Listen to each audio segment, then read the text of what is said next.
എന്ന ബോധത്തോടെയാണ് മുജാഹിദുകൾ ഇവിടെ ഇരിക്കുന്നത്. ഞങ്ങൾ പറയുന്നത് പഴയ കാലത്ത് ഇസ്തിഗാസയെ നിങ്ങൾ എതിർക്കുന്ന ആ ശൈലിയിൽ നിന്ന്, ആ വാദത്തിൽ നിന്ന് നിങ്ങൾ മാറിയിരിക്കുന്നു. അത് ഞങ്ങൾ തെളിയിക്കും.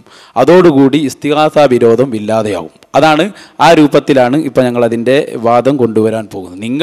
നിങ്ങൾ പറഞ്ഞത് മാറ്റിയാൽ പിന്നെ നിങ്ങളുടെ വാദത്തിന് യാതൊരുവിധ തലയും വാലും ഇല്ല എന്ന് നിങ്ങൾക്ക് തന്നെ ബോധ്യപ്പെടും. അപ്പോൾ അതുകൊണ്ട് എന്താണെന്ന് നിങ്ങൾക്ക് അറിയാലോ, ഞങ്ങൾ ഉദ്ദേശിച്ചതും എന്താണെന്ന് നിങ്ങൾക്ക് മനസ്സിലായിട്ടുണ്ടാകും.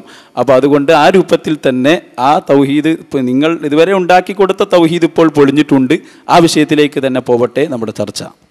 അത് തെളിയിക്കാനുള്ള വെല്ലുവിളിയോടുകൂടിയാണ് ഞങ്ങളിവിടെ ഇരിക്കുന്നത്. നിങ്ങൾക്കത് കഴിയില്ല എന്ന 100% ഉറപ്പ് ഞങ്ങൾക്കുണ്ട്. ഞങ്ങൾ എന്താണോ പാടില്ല എന്ന് മുമ്പ് നിങ്ങളോട് ഈ സമൂഹത്തെ പഠിപ്പിച്ചത്, എന്താണോ ശിർക്കാണ് എന്ന് ഈ സമൂഹത്തെ പഠിപ്പിച്ചത്, അത് അന്നും ഞങ്ങൾ ശിർക്കാണെന്ന് പറയുന്നു, ഇന്നും ശിർക്കാണെന്ന് പറയുന്നു. ഒരു മാറ്റവും മുജാഹിദ് പ്രസ്ഥാനം സംബന്ധിച്ച്